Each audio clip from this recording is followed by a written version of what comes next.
नमस्कार दोस्तों, स्वागत है आप सभी का हमारे YouTube चैनल पर। आज हम आगे हैं एक और इन्फॉर्मेटिव वीडियो लेकर। तो आप सभी को पता होगा इनकम टैक्स का सीज़न है जो बिल्कुल पीक पर आ चुका है और जिस भी क्लाइंट का किसी का भी अगर इनकम टैक्स के अंदर चालान बन रहा है तो वो टैक्स हमें कैसे पे करना होता है, उसके काफ़ी सारे मेथड होते हैं। आप नेट बैंकिंग के थ्रू, आप अपनी यूपीआई आईडी के थ्रू, या आप क्यूआर कोड को या आप नेफ्ट से कैसे भी चालान को है जो पे कर सकते हो। लेकिन कभी कभार क्या होता है, हमें हमारी यूपीआई आईडी के ऊपर रिक्वेस्ट लगाकर और उस रिक्वेस्ट को एक्सेप्ट कर हमें चालान पे करना होता है। तो उसे हम कैसे हम हमारे जो यूपीआई आईडी के अंदर रिक्वेस्ट लगा सकते हैं, उसी के बारे में हम इस वीडियो में बात करने वाले हैं। तो देर न करते हुए वीडियो को करते हैं स्टार्ट। तो सबसे पहले आपको अपने सिस्टम के अंदर किसी भी ब्राउजर पर आ जाना है और आपको सिंपली सर्च करना है इनकम टैक्स। incometax.gov.in जैसे ही आप सर्च करेंगे तो आपको कुछ ऐसा इंटरफेस है जो दिखाई देगा।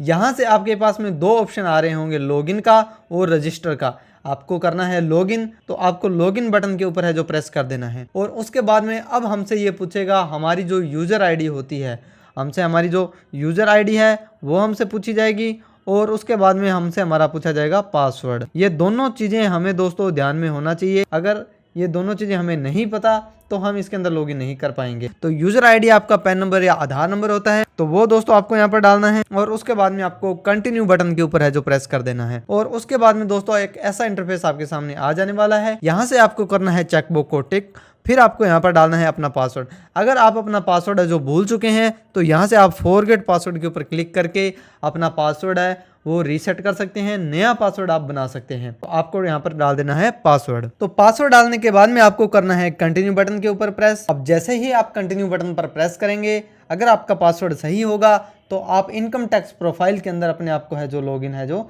कर लेने वाले हो और यहाँ पर आपको आपका नाम है जो शो कर जाएगा। अब आपको क्या करना है, अब हमें भरना है चालान। तो आपको सिंपली ई फाइल के ऊपर है जो क्लिक करना है। ई फाइल पे क्लिक करने के बाद में दोस्तों अब आपके सामने इतने सारे है जो इंटरफेस आएंगे। यहाँ से आपको करना है ई पे टैक्स के ऊपर है जो क्लिक। जैसे ही आप ई पे टैक्स पे क्लिक करेंगे ये हमें एक नया इंटरफेस पे यहाँ पर ले आने वाला है। यहाँ से दोस्तों अब आपके पास सेव ड्राफ्ट, जनरेट चालान और पेमेंट हिस्ट्री, इतने सारे ऑप्शन हैं। लेकिन आपको क्या करना है दोस्तों, यहाँ से आपको कर देना है न्यू पेमेंट के ऊपर क्लिक।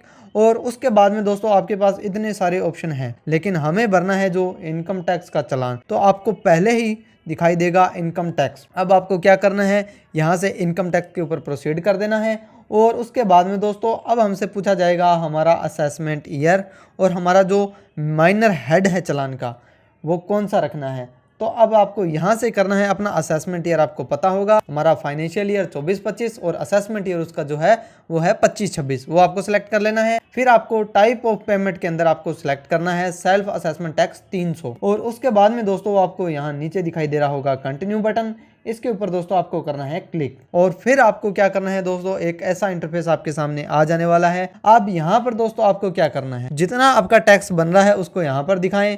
और उसके बाद में अगर आपका कोई सरचार्ज भी लग रहा है तो उसे आप यहाँ दिखाएं, आपका कोई सेस लग रहा है उसे आप यहाँ दिखाएं, आपको इंटरेस्ट को यहाँ दिखाना है, प्लेंटी को यहाँ दिखाना है और अदर को यहाँ दिखाना है। अगर आपको कुछ भी नहीं समझ आ रहा दोस्तों तो आप सारा की सारी अमाउंट अगर टैक्स में भी डाल देंगे तो कोई दिक्कत परेशानी वाली बात है जो नहीं होने वाली है। लेकिन अगर आप अलग अलग कैलकुलेट कर पाते हैं तो बहुत बढ़िया बात है। और यहाँ पर आपको अपने जो फिगर हैं वो डाल देने हैं। तो अमाउंट को डालने के बाद में आपको करना है कंटिन्यू बटन के ऊपर प्रेस।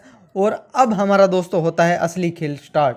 जैसे ही आप कंटिन्यू बटन पे प्रेस करेंगे तो अब हमारे पास जो चालान है वो पे करने के इतने सारे ऑप्शन आ रहे हैं। पहला हमारा है नेट बैंकिंग का, फिर हमारे पास है डेबिट कार्ड, फिर पे एट बैंक काउंटर, नेफ्ट अगर पेमेंट गेटवे जिसके अंदर आप यूपीआई आईडी से वगैरह स्कैन करके कर सकते हैं। तो हम इसके अंदर यूपीआई आईडी के ऊपर आप रिक्वेस्ट कैसे लगा सकते हैं उसके बारे में बताने वाले हैं। तो आपको सिंपली लास्ट वाले के ऊपर क्लिक करना है, payment gateway including UPI and credit card. और उसके बाद में दोस्तों आपको यहाँ से कोई सा भी एक बैंक है वो सिलेक्ट करना है और यहाँ से आपको कर देना है कंटिन्यू बटन के ऊपर प्रेस। और फिर आपको आना है नीचे की तरफ। यहाँ आकर दोस्तों सबसे पहले आप चेक करें, आपका असेसमेंट ईयर को चेक करें, आप अपने फाइनेंशियल ईयर को चेक करें और आपका जो मेजर हेड है और माइनर हेड है इन दोनों को अच्छे से चेक करें। और अपने चालान की अमाउंट है उसको भी एक बार कंफर्म कर लें। ये बार बार कंफर्म करते रहेंगे तो बढ़िया बात है दोस्तों।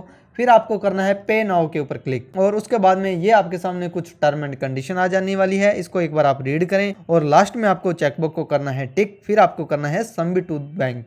और उसके बाद में दोस्तों हमारे पास एक नया इंटरफेस आ जाएगा। यहाँ से आपको लास्ट वाले को करना है सिलेक्ट और स्किप दिस स्टेप के ऊपर क्लिक कर देना है क्लिक। और उसके बाद में दोस्तों आपके सामने ऐसा इंटरफेस आएगा। यहाँ पर आपकी अमाउंट आ जाने वाली है। अब दोस्तों हमें क्या करना है, अब आपको यहाँ पर यूपीआई दिखाई दे रहा होगा, तो आपको करना है यूपीआई वाले कॉलम के ऊपर क्लिक।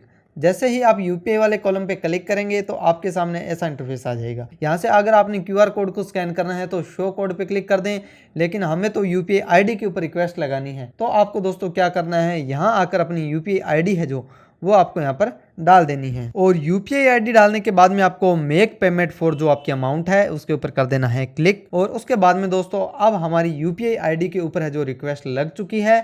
अब आपके पास में टाइमिंग आ जाने वाली है जो हमारी 5 मिनट के लिए वो वैलिड रहेगी। अगर 5 मिनट से ज़्यादा हो जाते हैं तो आपको उसके ऊपर पेमेंट नहीं करनी, उसके बाद में आपको दोबारा से रिक्वेस्ट है जो जनरेट करनी है। अब आप अपनी यूपीआई आईडी को खोलें और वहां से रिक्वेस्ट को एक्सेप्ट करें और पेमेंट है जो सक्सेसफुली हमें कर देनी है। तो देख सकते हो दोस्तों जो हमारा चलान है, चलान पेमेंट इज सक्सेसफुली आपके सामने यहाँ पर लिखा हुआ आ जाने वाला है।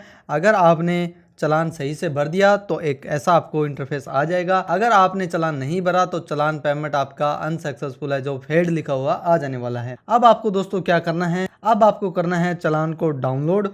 और डाउनलोड करने के बाद में इस चलान के अंदर क्या क्या चीज़ें ज़रूरी होती है वो भी एक बार आपको बता देते हैं। तो यहाँ से करना है आपको चलान को ओपन। और उसके बाद में दोस्तों ये सारी तो चीज़ें हमारी जो पहले आपका पैन नंबर, आपका नाम, फिर हमारा असेसमेंट ईयर और हमारा फाइनेंशियल ईयर, और उसके बाद में जो हमारा मेजर हेड और माइनर हेड, और यहाँ पर आपकी चलान की अमाउंट, और फिर ये चलान है उनको वर्ड में लिखा हुआ है अमाउंट को, फिर हमारा CIN नंबर। ये वैसे हमारे इस चलान के अंदर कहीं काम नहीं आएगा। जो हमने पेमेंट गेटवे है उसका नाम आ जाने वाला है। और अब हमारा दोस्तों मेन इसके अंदर जो इम्पोर्टेंट पार्ट है इस चलान का वो है हमारा BSR कोड और हमारा चलान नंबर और हमारी डेट। इतनी सारी चीजें हमारी इंपॉर्टेंट होती है। ये हमें हमारे ITR का जब आप फॉर्म भरते हो तो वहां पर इसको है जो डालना होता है और हमारा जो चलान है वो वहां पर अपडेट हो जाता है। तो इस तरह से दोस्तों आप भी इनकम टैक्स का जो चलान है वो अपनी यूपीआई के ऊपर जो है रिक्वेस्ट लगाकर यूपीआई आईडी से आप अपने चलान को है जो पे कर सकते हो। तो दोस्तों ये इन्फॉर्मेशन आपको कैसी लगी एक बार कमेंट करके ज़रूर बताएं।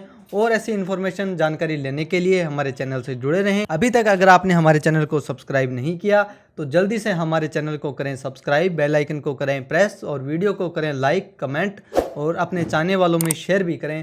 थैंक यू सो मच दोस्तों। जय हिंद, जय भारत।